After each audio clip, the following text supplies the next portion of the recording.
Okay, once you've updated your entity screen to include your image of your restaurant floor plan with tables, you can start associating tables in the system with the drawing. To do that, you go to POS, you select the location where your drawing is uploaded. In this case, we uploaded it to main dining.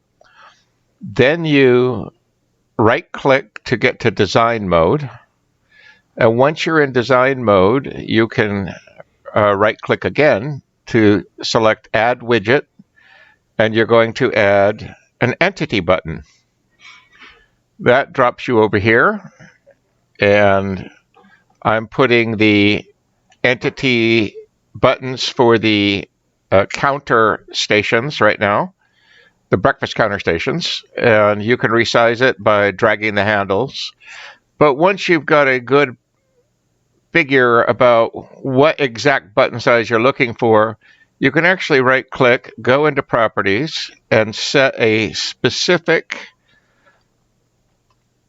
size. In this case, I know that each of those placeholders on the drawing come out to be 56 by 34.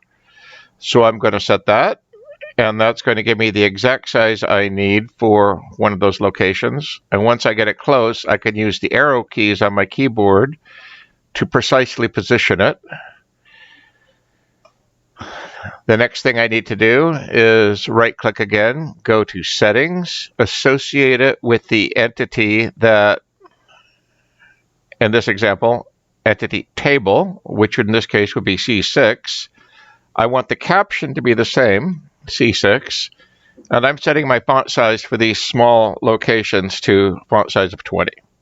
And I click OK, and then I click off that area somewhere to eliminate focus, and you'll notice that it still says 00.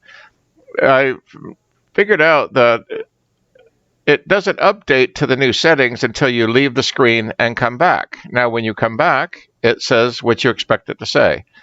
If I turn off design mode, everything lights up the way we expect it to be lit up. That's how you add tables to your table drawing that respond to your selection when entering tickets.